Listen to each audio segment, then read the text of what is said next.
Hi, it's James. I'm single and I'm retiring soon. But before I retire, I want to talk about 6 words that we have in our lives that are holding us all back from being the person we want to be and imposing on us being the person that other people want us to be. It would be so freeing, wouldn't it, if we could get rid of those words and be ourselves, the ourselves we know we want to be. Let's have a look at the video and see how easy it would be to eliminate these 6 words. Hi, I'm James. I'm single and retiring from corporate life soon. Today I want to look at 6 words. Well, 6 plus or minus 4, depending on how you count them, that we all use all the time, but that are toxic to living a vibrant life full of the things we deserve. They stop us from living the life that we want to live.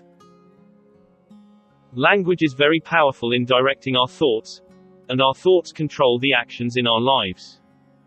Without thought driving our actions, we stagnate, we get caught in the same traps that we always get caught in, we go round and round in circles, never really progressing. One time, someone asked me how my life was, how I would describe it. I think they were shocked when, rather quickly, I actually answered them, in a way they weren't expecting. Generally, I find it quite humdrum.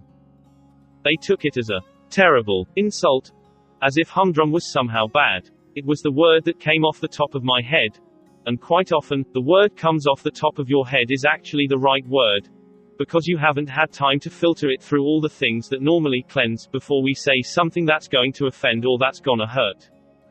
I didn't think it was a bad word until I said it, and then somehow, it just occurred to me that maybe humdrum isn't that actually good.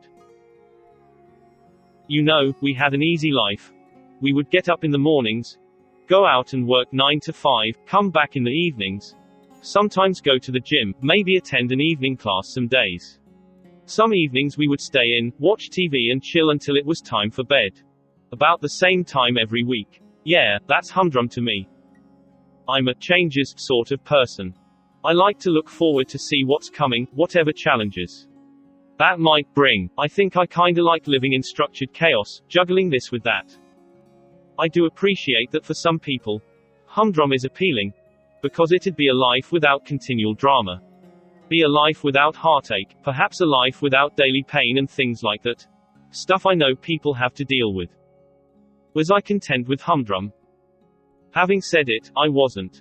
I didn't know how to take it forward without ruining what I had. There's 2 sorts of ways to get something new, isn't there?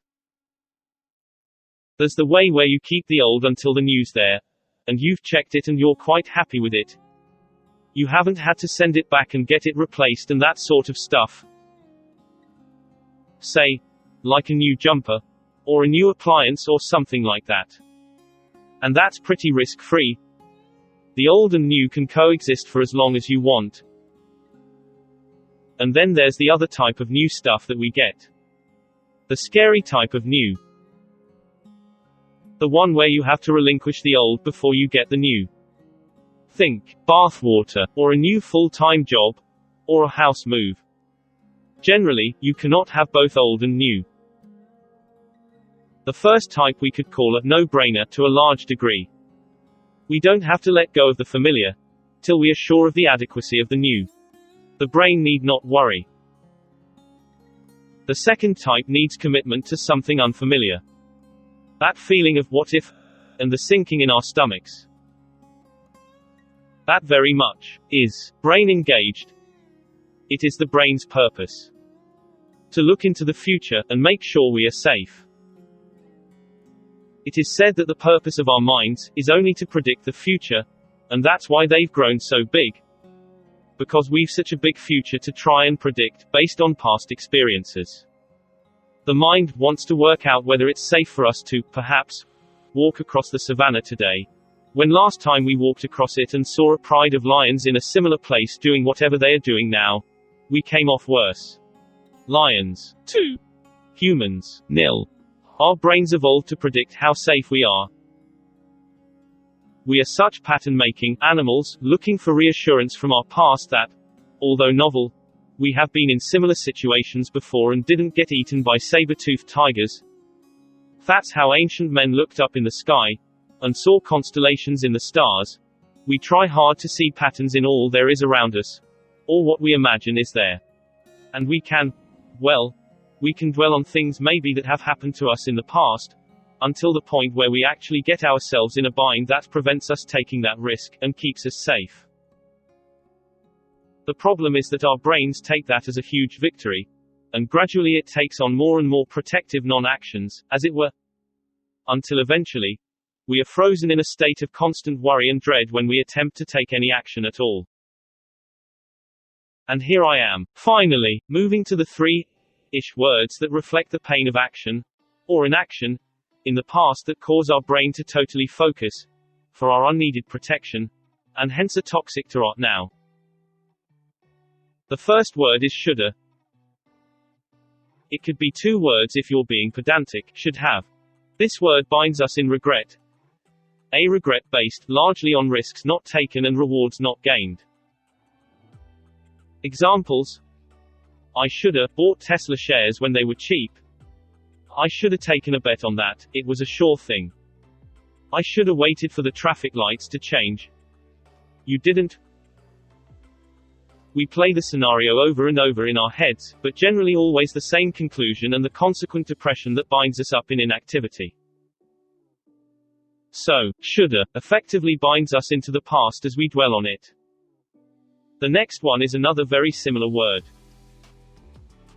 Woulda. The regret of insufficient information. I woulda. If only I'd known. No one told me. I woulda come and helped you. If I had known it was coming, I would have been there when she died. If I had known the consequences, I wouldn't have done blah blah blah. This is a life that binds us to the past, where we can't look forward because we would have done something different. If we'd known, now with the benefit of 2020 hindsight, we would have been in a very different place. I'd have made different choices, we would have done different things. And none of it's very helpful. The things that we would have done. And finally, of course, it may be obvious by now, but the last word is coulda. It's a regret for missed opportunities. I coulda been a contender. I coulda brought it with me. I coulda saved him. All day we mull it over. What were the options? Am I missing something? Is there something that could have been done better because we could have done it in the past? And the thing to remember about these things is, they are actually in the past. As author L.P. Hartley said in The Go-Between, the past is a foreign country, they do things differently there. A quote attributed to many people is, yesterday is history. Tomorrow, a mystery. Today's a gift. That's why they call it the present. You know, the past is history. You're not ever going to be able to go back there and change it. You always have to live with the consequences of it. But as someone said, let your past inform your future, not define it. Okay, we have to learn something from it. Those who do not remember their past are condemned to repeat their mistakes. We know that actually we've learned something in the past, and that next time we see an opportunity we have a choice. We may or may not go for it. Okay. So things could have been different. They would have been different. They should have been different. But you are where you are, right? And you're never going to change the past. Now, the only thing you can do is look to the future. It's about walking on. It's not about looking back into the past and regretting. Understand that life has its problems and understand that life has its pitfalls as well as its uplifts. And just walk on. We can't stay where we are. We can't just mold around the things which have held us back so far. We actually have to move on. We actually have to leave the shoulda, woulda, coulda behind. Yeah, again, I'll say it. You shoulda done it. You woulda done it. You coulda done it. You didn't. I didn't. We all didn't. Actually, you know what? We've no idea what our lives would be like if we had done it. We'll never know. So, just draw a line under it. Let it inform your future, not define or dictate it. So, they are the first 3 words to eliminate. That action will free us from our bondage to the unreachable past.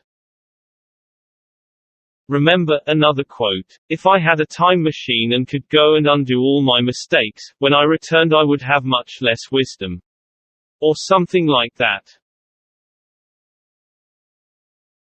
The next 3 words. They bind us to someone else's future, so we continuously live the life that other people tell us we are supposed to live, rather than the life we are kinda sure we would rather live. Do you know any of those people? People with the best of intentions come to us and tell us what we must do. The same people tell us what we ought to do, and they tell us what we really have to do. And I'm really stuck in that, because ever since we've been born, maybe from the age of about 24 months, see the terrible twos, right through the imprint stage we have been molded, and shaped, and programmed and deprogrammed, so that we turn out as the adults want us to be. That's all the significant adults. All with their own ideas, all with their own programming methods, some of which are more ethical than others.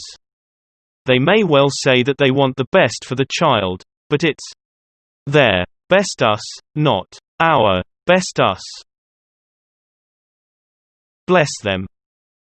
The world that we grew up in was unimaginable to our influential adults, in much the same way that we have no idea what the Generation Alpha kids will have available to them.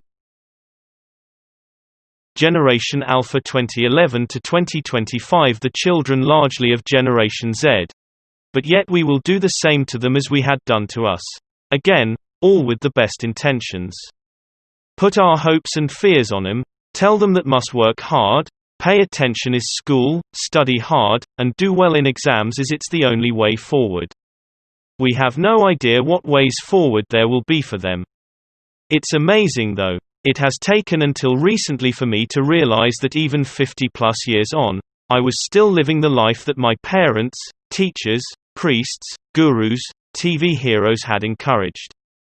I had to wake up and realize that I am heading to retirement as a single man, and I can choose how to behave, what to pursue in terms of making a living, but more, in making a life closer to my ideals than anyone could direct me, because my ideals well up from inside me, not from outside me. My parents are probably spinning in their graves at some of the stuff I choose to do or not do. Could either of my parents have imagined the opportunities today?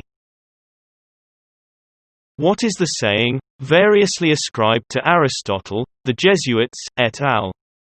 Give me the child until the age of 7, and I will give you the man. Our significant adults, whether we like it or not, mostly made us who we are today. They either taught us manners, or taught us manners are not important. They taught us to talk, to walk, to eat, how to say our prayers, and go to bed. They taught us to play nicely, to clean our teeth. By example, they taught us about relationships within families and significant others. Some, though, didn't. Because they couldn't. As they were never taught themselves. I can just see the last shattered remnants of my programming scattered around the floor, as I chose to burst out of that programming, already almost fully transmogrified. Am I the worse for it? No, definitely not. Is anyone hurt by it? No. I have no one reliant on my being, my old self. Not even me. So, let's see how you can do the same. You may have to take it on trust here. Maybe the first step is to trust only yourself. But let me tell you that if someone has to tell you that must, ought to, have to do something, it probably means you are not following your heart. When you follow your heart, everything sings and the things we do are a joy to us. No one has to tell us we must do them. I may rely on someone to show me how to, but maybe, life up to now has equipped me with many of the skills I need, even when I didn't understand why I chose to learn something outlandish in my younger days. For many things I already have the skills. You may find that you do too. There may be something in this notion that our future selves can influence us today to gain the skills and experiences we will need in the future. My life. My way. When you are told that you must, or ought to, or have to, do something. Here's a few questions displayed on the screen to ask yourself or, if appropriate, and please note don't be rude, the person. If you come up with all the wrong answers, you may choose to recognize the obligation that they are putting on you for what it is. Not your need or want. I'd urge you to be gentle with the unenlightened, and accept what they say sometimes. However, if you are coming towards the latter stage of your life, you may find it useful to start exercising your independence soon. It may cost you a lot of, or even all of, your friends. They won't necessarily understand that you have made a decision to be different. Trust me again if you can. By starting the journey to the real you, early and gently, you will find like-minded individuals, coming to you out of seemingly thin air. Don't get me wrong, it can be a solitary journey if you want to completely redefine yourself. Try not to burn any bridges. The others you bump into tend to stay for quite short seasons.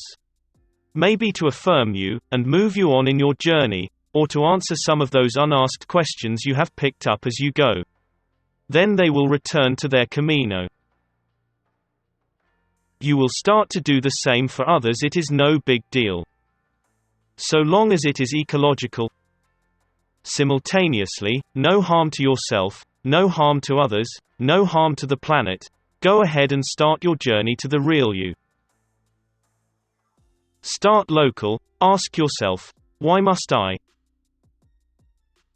Why do I have to? On all your routine activities. Are they giving you health? Comfort? Inner peace?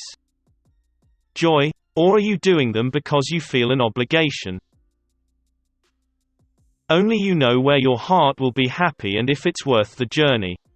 Shoulda. Woulda. Coulda. Must. Ought to. Have to. Hi everybody, this is James. I'm in my own voice now. You get back to used to this. Thank you for watching the video so far, and I really appreciate any comments or anything you have to make in the comments section down below. I will read them. I'll try and answer them and that sort of stuff. And realize that my graphics should really be outsourced to somebody else. I'm trying to do that with the artificial intelligence voice. I'd be interested to know what you think of that. One or two cadences it got wrong, and I tried to get it to change, but there's always something else to do as well. It's a long process. Actually having to type it in word for word into a document, and then trying to add some of the spacing and things like that to make it sound a bit more natural. But it's artificial intelligence. It's getting there. It's better than it used to be when Stephen Hawking loaded his voice box. Thank you again for being there. Let me know if you've started this journey already, the journey towards being yourself without shoulda, woulda, coulda, and without must, ought to, and have to. I've been on this journey for a few years now, and it is a journey. It's a never-ending journey. There's no destination, I don't think. Not one that I can see myself getting to anyway. Programming from, having listening to others from my imprint. Yeah, well, that's what the imprint period's for, isn't it? It's for stuff that sticks, and it's stuck pretty well. I've noticed it every now and then. I'd be pleased to talk to anybody who's going to join me on the journey, and give a few pointers maybe. Otherwise, I might make another video on it.